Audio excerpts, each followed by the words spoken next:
Hello, everyone. Thank you so much for coming. If you had intended to be at the panel called Ghost of a Chance, you're in the right place. And if you didn't, please stay anyway. We'd love to have you. My name is Sandra. I publish novels as S.G. Wong. They are alternate history, hardboiled detective with ghosts and magic. I am the moderator / panelist for this, so because my panelists are very gracious, they've allowed me to participate sometimes as though I am also a panelist. So with us tonight here, it's Mark Leslie, E.C. Bell, and Laini Giles, and I'm just going to ask them each to introduce themselves. Mark. Cool. So I'm Mark Leslie. I write fiction, mostly horror and Twilight Zone style fiction. So the ghosts do appear in my tales. And I also do nonfiction books with Dundurn Press in Toronto, which are basically local ghost stories. So the most recent of the books that Rhonda Parrish and I just turned into Dundurn was Haunted Hospitals. And it was born out of a conversation we had in this very room a few years, no, it wasn't this room 2 years ago, but we were having it in an evening discussion where she was sharing some local hospital ghost stories from Calgary, and that was kind of the spark for that one. So ghosts are very big in the things I write. Great. Eileen. Me. Oh God, don't drink water. Okay, I can do this. It's very informal here. It's okay. Hi, my name is E.C. Bell. I also go by Eileen. And I write urban fantasy and paranormal mysteries. And I'm really focusing on the paranormal mysteries right now, which is why I'm on this panel. I write the Marie Jenner mystery series. The third book will be coming out in October. Yay, in time for Halloween. I'm very excited. So, and yeah. That's good. Good for now. Good. Laini. I'm Laini Giles, originally from Austin, Texas, now living in Edmonton. I write historicals. My first was a mystery. My second was The Forgotten Flapper, which just came out last year, about an actual silent film star who passed away. And they say that her ghost haunts the New Amsterdam Theater in New York. And I'll have another one coming out in March. I'm going to have an entire series on forgotten actresses of the silent and early sound film era. Wonderful.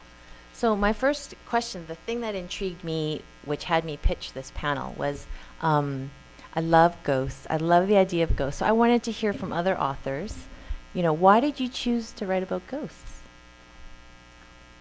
Mark? Shall I Anyone? start Sure, again? why not? I'm terrified of ghosts. I yeah. have never seen a ghost, and yet I've been intrigued with ghosts my entire life. Favorite thing about being a Cub Scout was hearing the ghost stories told around the campfire. I didn't sleep a wink. I'm the biggest chicken you will ever meet. I would probably have a heart attack and die if I actually saw a ghost in person. But for some reason, maybe for the same reason why people who are afraid of heights, like roller coasters and things like that, there's an incredible adrenaline rush that I get not only when I write stories about ghosts, when I consider the afterlife and the possibility of what a ghost actually is, because I have many theories about that, and there's an adrenaline rush when people share those stories with me. So it's for me, ghosts are such an interactive thing. Everyone has something to say about ghosts, and I love capturing the passion by which they share them with me in nonfiction. And I love exploring the questions and answers of what it might really be like in the fiction that I write about ghosts. So I'm so compelled. I want to ask questions and answer them, and that's why I like the ghosts. Right? Yeah. Okay. I was never afraid of ghosts. Never saw one. Always wanted to. I was almost desperate to see a ghost.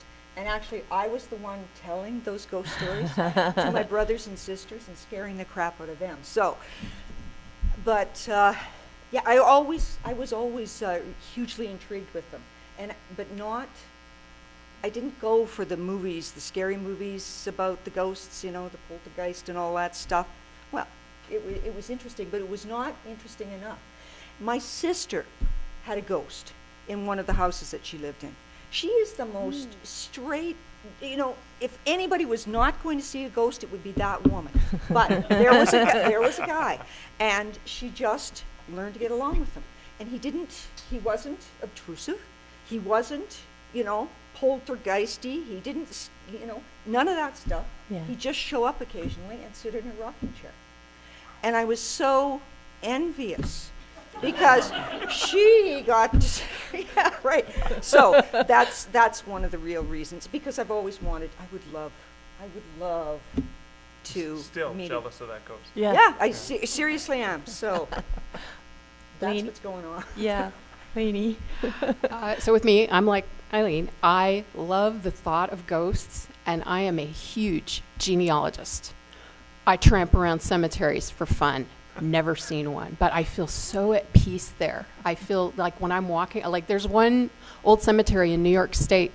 I'm related to just about everybody in the cemetery, and I walk around and I just feel this incredible sense of calm and peace. It's like I'm around the people that love me. I just feel like this giant embrace, sort of. It's weird, but I didn't intend to write a ghost story about Olive. I started it off in third person, and I couldn't figure out, why is this book so god-awful boring? And then I realized, you're writing this from the perspective of a 20th century college-educated woman. This woman quit school when she was like 16, and she became a showgirl. You need to tell this story in her voice. But there was a small complication, and there was a rather major part of the story that needed to be told, and I knew that anybody that knew about Olive, I'm writing for a huge film subculture audience, they would expect that ghost to be there. So I automatically solved two problems in one. I wrote it from the first person, and I wrote it in the ghost's voice. And all of a sudden, it just leaped off the page. It was like, this is amazing. So yeah, that's why that happened. That's cool. If I could share about my inspiration, I guess, is I'm not quite as enthusiastic as Eileen and Laini, and I'm a little bit more like you, Mark, because you were talking about the ghosts coming to your sisters and sitting in her rocking chair, and the hairs on my arms went up because I could just imagine that and standing there and seeing it and probably freaking out. Mm-hmm. But so I have ghosts in my books. They're set in the 1930s alternate history, and it's a Chinese culture. So the way that came about was I didn't actually use the stories, Chinese ghost stories. What happened is my father passed away in 2000, and my mother believes very strongly in the traditional Chinese ancestor worship. So, she burns the funereal money and all that kind of stuff, and she believes that my dad's in the afterlife. And we had a conversation once on the telephone. She lives in Vancouver, and she said, I went to visit a medium. I said, okay. I'm thinking to myself, just run with it. Because I believe in reincarnation. So in my belief system, his soul's gone on to someone else. And that's actually what I have in my books too. But getting back to my mom, I saw a medium. Okay, Mom, and? Well, I talked to Dad. Okay. And my mom had gone with a friend who used to be their landlord. And that other woman, her husband had died as well. They were also the Wongs. Kind of confusing. But my mom said to me, I spoke with Dad. The medium spoke with Dad, and he's very happy. He's really happy. And my mom just sounded so content. And then she said, yes, he's apparently hanging out with Mr. Wong, the landlord. And I thought to myself, Dad hated Mr. Wong. There is no freaking way he's hanging out with Mr. Wong in the afterlife. So I'm sure this medium is a complete shyster. But what I said to my mom was, that's wonderful. Because I realized that whole thing, that's not for me. It's for my mom. It makes her feel happy to know that my father is doing well in the afterlife. And I thought, oh, what if ghosts were like that? They're not terrifying. Mm-hmm. They're not vengeful, usually. But they are people who've chosen to stick around and watch over the loved ones. How about, what about that? And then maybe they can do some magic, but that's a different panel. Or it could be this panel, I don't know. But, it's like that's how I came to use ghosts in my work. And I wonder if, for you, when you use it for fiction, is it because you are, you're kind of exercising that fear? That's a good question. I mean, a lot of the stories come out of the things I'm most frightened of, but I think one of my favorite ghosts stories are trying to, I mean, we don't know. It's all questions. And so this was published in Tesseract 17, and it's a story about a ghost who can't ghost anymore. The way an actor can't act anymore. The way that if you're a young actor, you get cast in these leading roles, and then you become the old guy or the old woman who can't play the leading role anymore. And I was trying to, it was sort of like a darkly humorous look at a ghost who played different roles and couldn't do it anymore because he ran out of that special steam that where he could. And again, in my mind, it was a very bittersweet, sad story. There was nothing scary about it. He scared the crap out of people. That was his job. But when he can't scare the crap out of people anymore, what do you become? So we die, and we either become or don't become something else. We get reincarnated, or our spirit passes on to another realm, or we cease to exist. But if you do exist in another realm, is there like a story arc for you? And so for me, even though I'm terrified of ghosts, most of the stories I write, even the nonfiction, tomes of terror, haunted bookstores and libraries, the biggest complaints I've had for people who don't love the book are, there's no terror in it, because a lot of the stories are sad. There's a librarian who was so committed to her job that she stayed there and she looked after people after she died. And it's like, that's not terrifying at all. But I just had to use alliteration, so I was kind of playing with words. But that's how I approach it. Right. Great question, thank you. Right. So Eileen, did you want to speak about how because I've read Eileen's book, the first book, and I know what kind of ghost that one ghost is. Yeah. And when you talked about the guy just showing up at your sister's house, that reminded me of that ghost. Was he? It was kind of like that. When I think of ghosts, I think of how can I put? Well, the ghosts in my works, anyways, they're just confused. Okay, they are confused. They don't know what it is they should be doing next. Right. They got popped out of their bodies, and there they are, and what the heck, right? And my Marie Jenner, the main character, she can see them and interact with them, so she helps them move on to the next phase of existence, is what I call it, and so that just can mean anything, all right? But that's the way I feel most. Geez, I should be knocking on wood here, because generally speaking, I think ghosts, that's what it is. They are just confused. They just, or committed, absolutely committed. I hear about these evil ghosts, the ones that throw things at you and hurt you and stuff like that, but I don't know.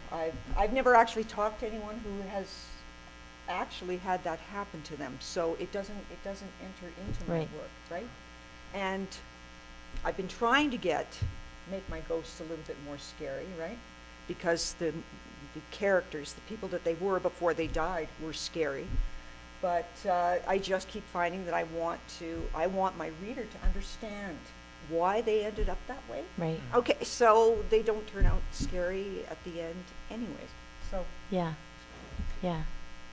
Laini, did you want to add something? Could you repeat the original question? Well, I mean, it's really morphed now into like how are you writing your ghosts? Really?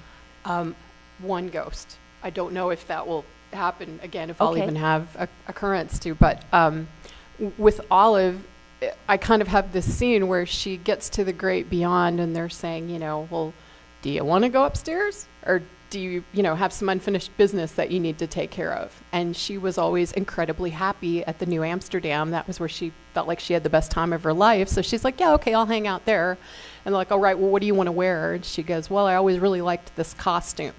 So everybody this is a true story. People have actually seen her at the theater wearing this green costume. Yeah. So I have her wearing this green costume, and she really just kind of hangs out at the theater, and like it's owned by Disney now. So she is subjected to numerous performances of Mary Poppins and or The Lion King, and she gets really tired of listening to Hakuna Matata, and so she has to go up on the roof for a while and just kind of hang out and be maudlin and think, wow, look where my life has ended up, you know. But she was happy at one time. It's just for a long time during the 60s and the 70s, as the theater began to fall apart, there were mushrooms growing in the orchestra pit.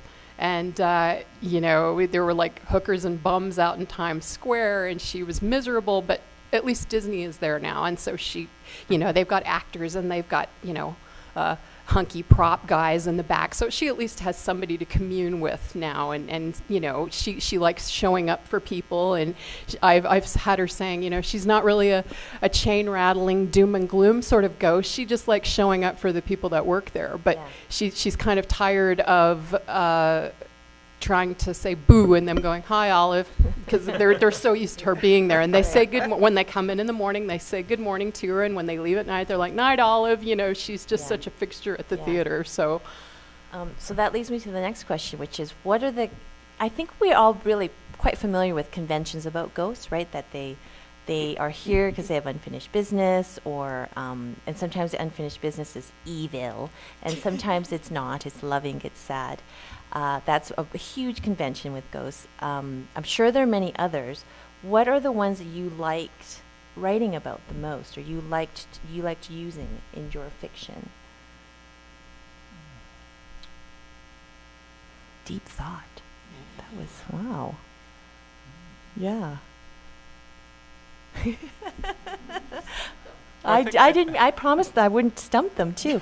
Well, I think really I already didn't relayed one of them, which was the concept that it was just another, you had to have a position, you had to have a role. There was just, you know, things that we did to contribute to ghostly society or whatever.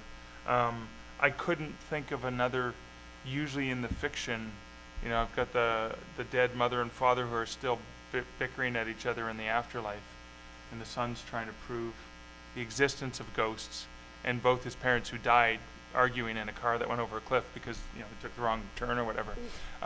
He finally has contact and proof that they exist, but they're too busy fighting with each other that they don't help him.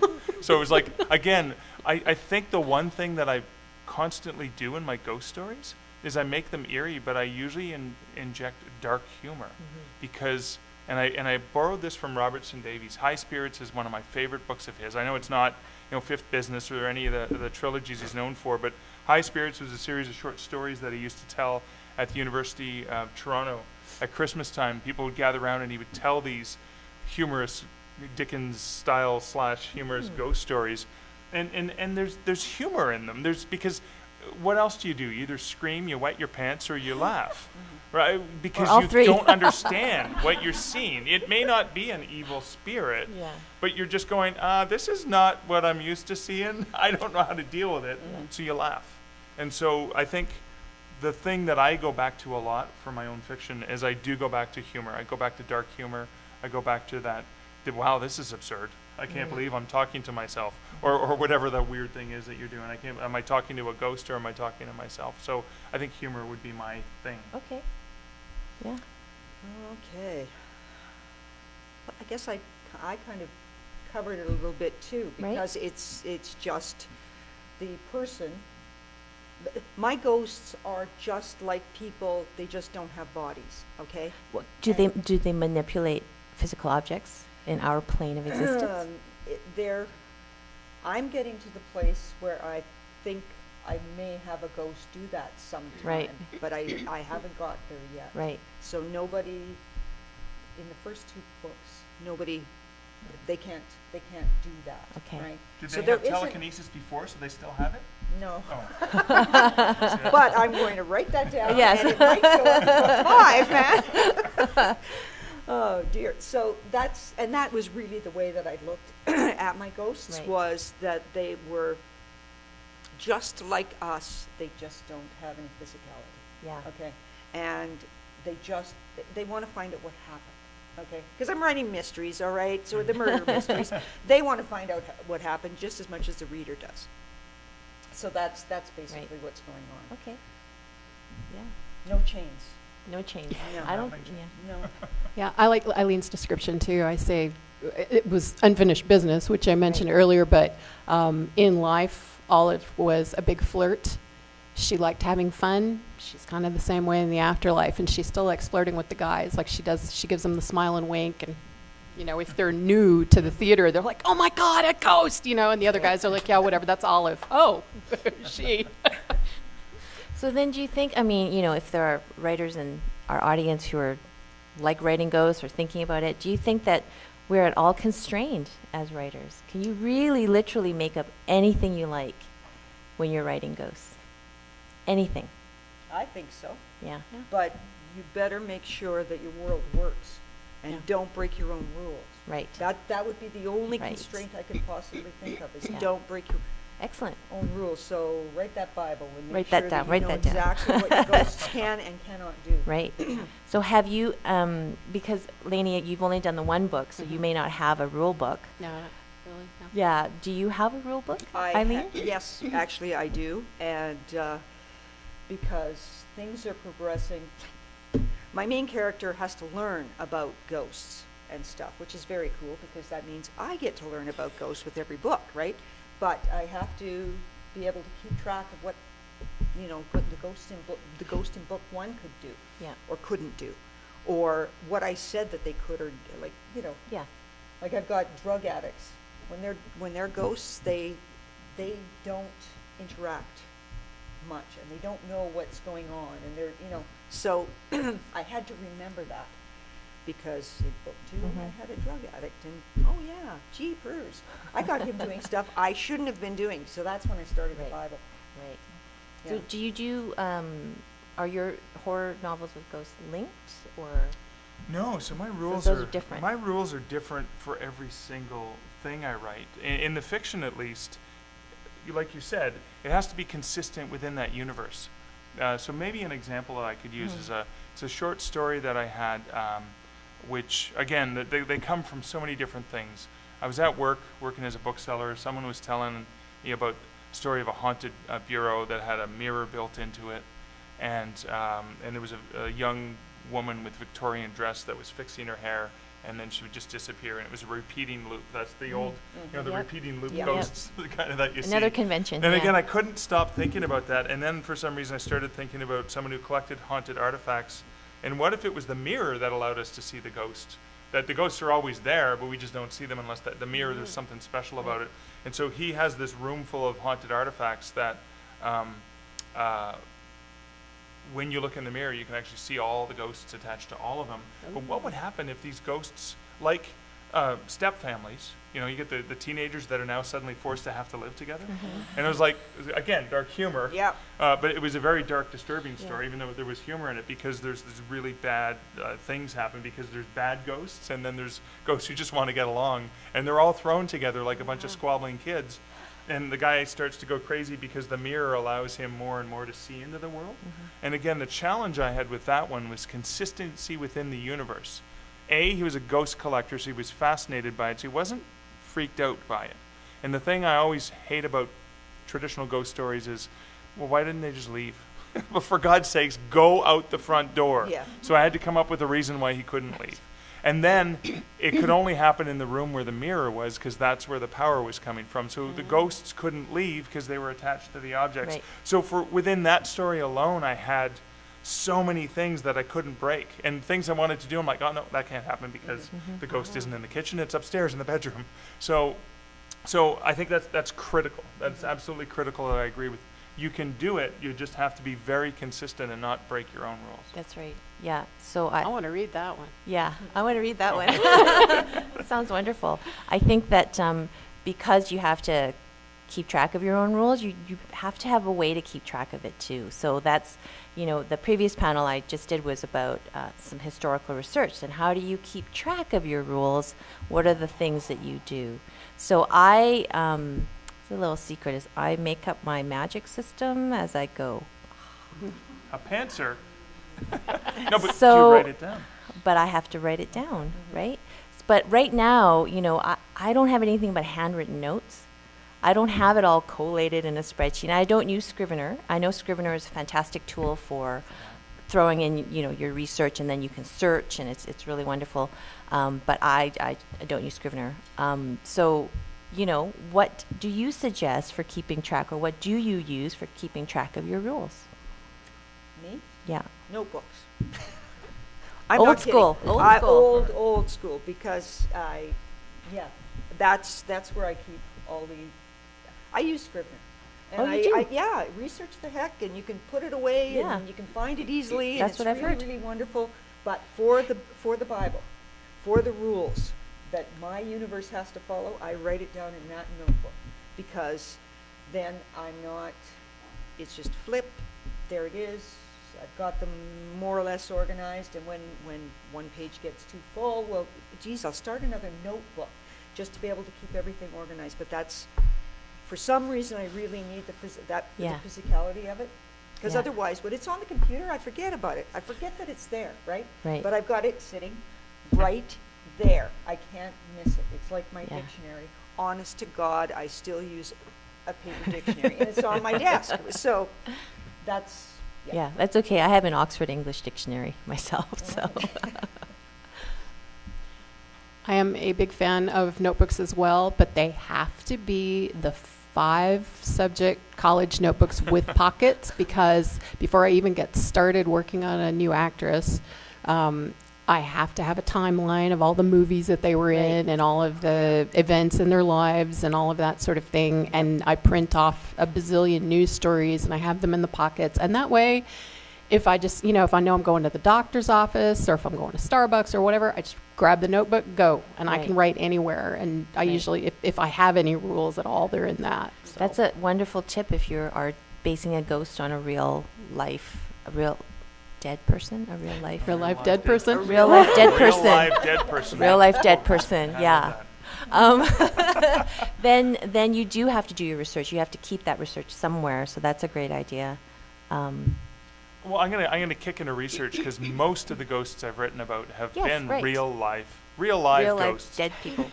This afternoon, up until 3:00, I was researching some haunted bars here in Calgary, taking advantage of the travel, and making notes, and making notes of who it was who told me the story. And this is key for my notes: is, do they want to be identified as their real name, just their first name, their full name? Do I make up a name for them? Do I have to hide other facts about them? Because some people don't want to be identified with that. Attribution is important to me. I document the crap out of my book, such that my last editor took out all my footnotes, because she said it was like a textbook. And I got in trouble in the first book. It didn't have enough footnotes, documentation, and sources. But each of the various stories. So a Google spreadsheet. So Rhonda and I, for Haunted Hospitals, had, because she's in Calgary, I'm in Hamilton, a Google spreadsheet that identified the place we were going to write about, who was going to do it, how many words we thought the chapter would be, right? Because we had to come up with 80,000 words. And then notes in the spreadsheet are links to sources. And sometimes I would find additional sources and just throw them into hers in case she hadn't seen them. She would do the same for me.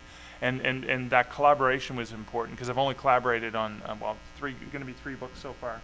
But and prior to collaboration, I would be a lot messier, because I would just throw it into a folder. I would just scrap a paper on a napkin, talk to him, Bruce at the bar said this, and then throw it in there, because sometimes you want to double check the source.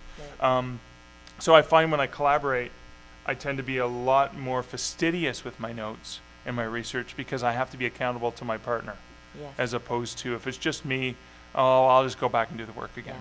And so that's something that's really important for nonfiction, because I do have to track that down. Yeah, that's a really good point. You probably just answered for me why I'm not very good at keeping track, because I'm only beholden to myself.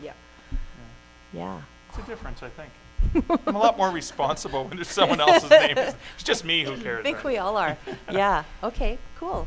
So I had asked you all before this panel to say if you had any ghost stories, and it doesn't sound like any of you have ever seen ghosts yourself. Do you have a favorite ghost story that you've heard? I haven't seen one, but I felt one. I lost my father when I was 13 from cancer.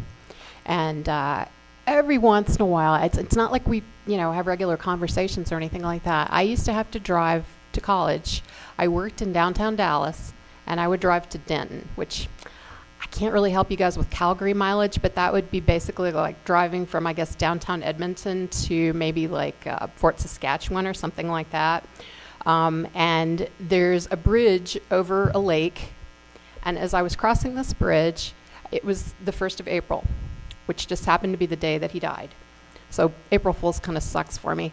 So I was kind of thinking about him. I was feeling a bit maudlin as I was driving. And I was in the fast lane because I'd been passing someone. And I noticed there was a guy in front of me with a pickup truck. 2 ladders in the back of this pickup truck. And all of a sudden I heard my dad's voice. You should probably get over, Lane. I did. Not, I would say a fraction of a second later, both of those ladders came catapulting out of the back of that pickup truck into the fast lane of traffic, and I heard brakes squealing behind me. Yeah. So it was pretty terrifying. I kept driving, but I was like this the whole rest of the way, because it was like, that was probably, I think, the closest that I had felt to actually communicating with my dad ever. So it was pretty intense. And have you ever wanted to use that incident, you know, in something that you write? But writing historical, I'm not really sure how I would translate that, but it would be interesting. Also, my mom let me, I'm just going to dump this because I project pretty well, right? You guys can hear me in the back. My mom let me go to France when I was 16 because I'd been making A's in French. Thank you very much. And I'm doing great in Canada.